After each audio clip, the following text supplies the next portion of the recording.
So cool. Tomorrow night, the Rock and Roll Hall of Fame will finally welcome Kiss into the hall. Finally. Okay, if Stanley Eisen's what old pals from Queens could see him now, of course, that's Kiss frontman and co-founder Paul Stanley's real name. And the rocker reflects on an incredible 40-year career in his new, very readable memoir, Face the Music. It's loaded with personal revelations, feuding band members, and tons of female conquests. Hey-o. Paul Stanley, welcome to the couch. Thank you for being here. Wonderful to be here. Yes. Well, now, before we delve into the book, can you please just tell us all about the Hall of Fame? There are some mixed feelings about, you know, the induction.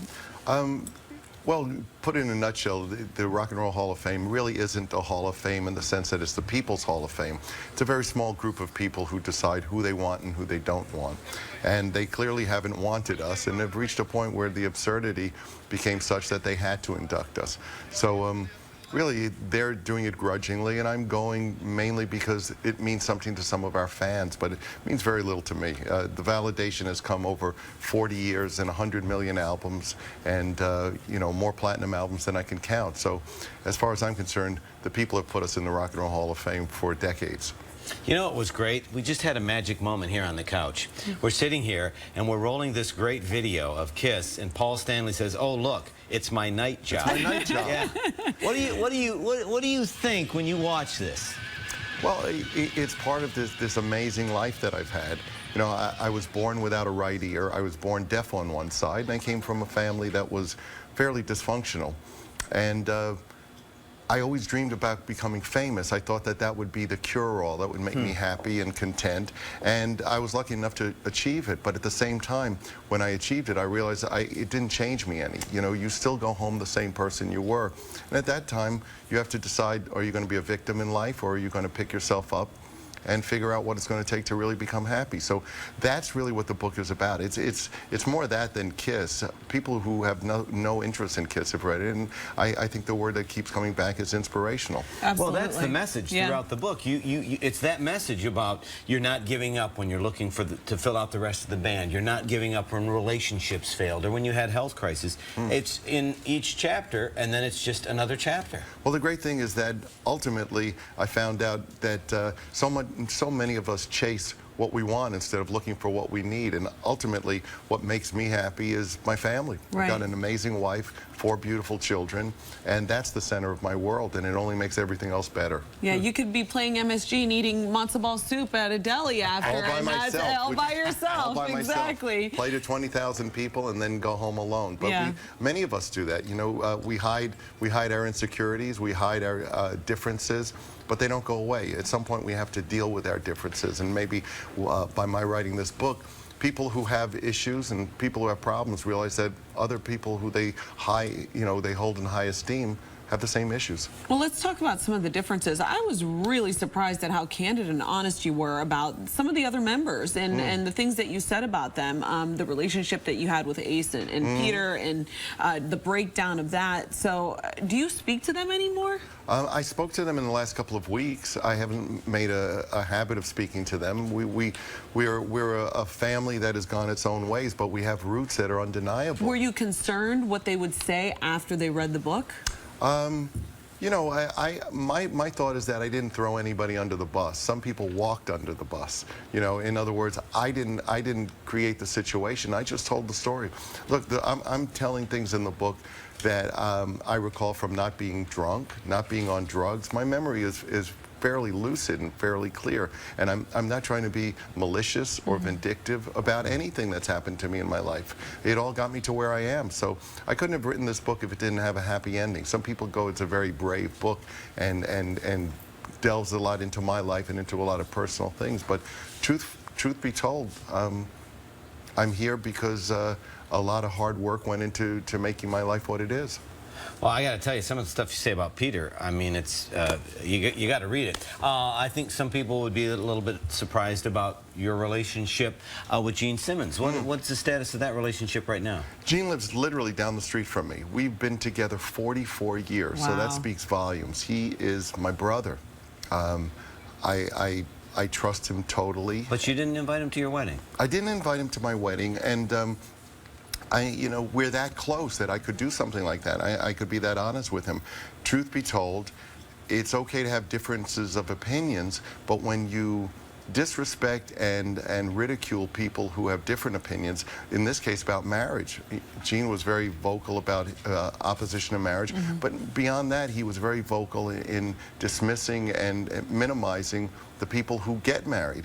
And I said, you know, you really don't have a place at my wedding, because my wedding is celebrating something I believe strongly in. But he's still your brother in your heart.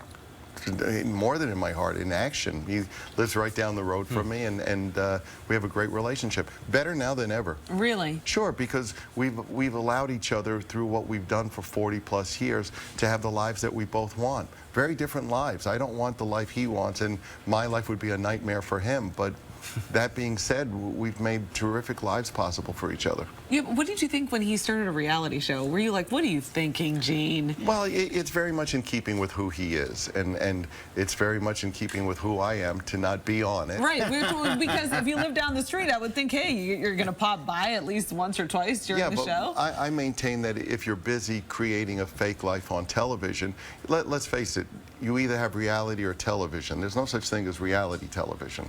So if you're going to live in that world, then it means that you're giving up your real world. And I honestly don't want to. Life's too precious. I'd rather be living than making believe I'm living.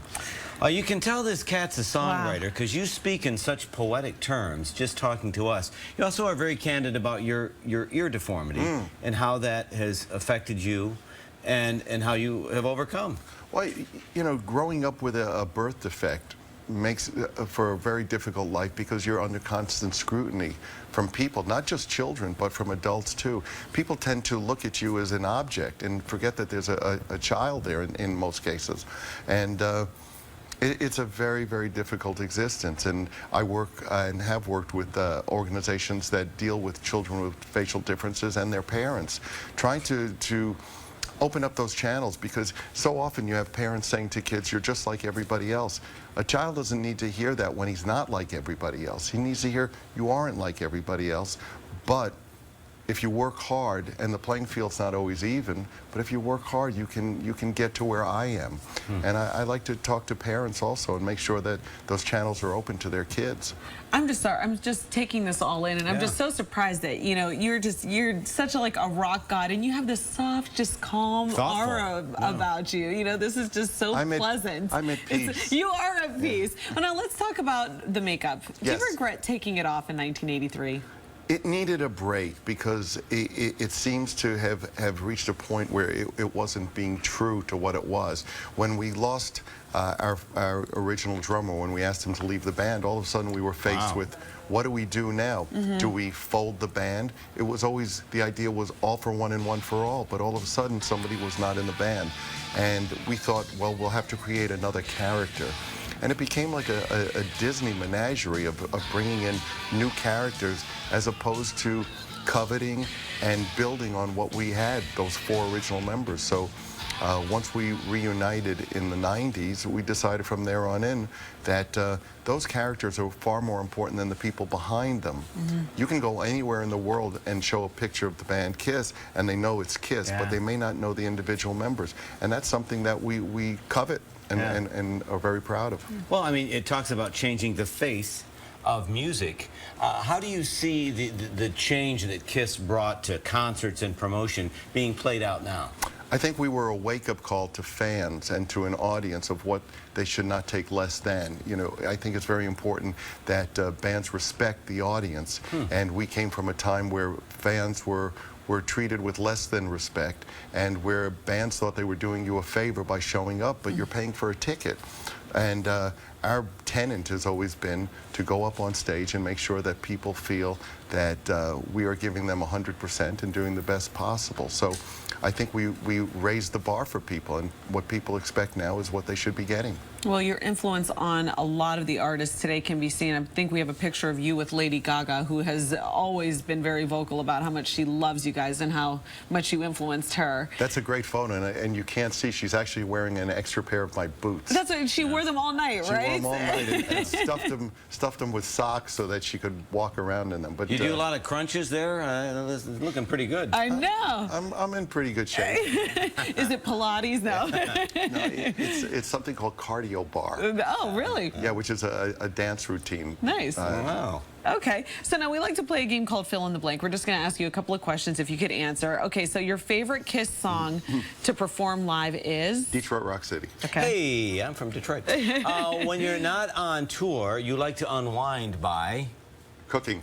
Really? What's your Yes. favorite dish to cook? I've got a big pizza oven, and I've got the Hey, the burns to The show scar it. to show it. Oh my Oh. gosh. Okay, your current TV guilty pleasure. Well, everybody's was Breaking Bad, but at this point now it's probably The Blacklist until Game of Thrones comes back. Game of Thrones, yeah, And definitely. it Yes, is that's back, on. yeah. Yeah. The most surprising celebrity Kiss fan?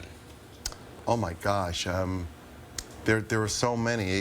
When you scratch the surface and you find the CEOs of companies, you know, we permeated the world at this point. We're kind of the virus that has gotten so widespread that it's no longer, you know, the Kiss Army has taken over the world. Okay, and finally, when you're channel surfing, you come across Kiss meets Phantom of the Park, you?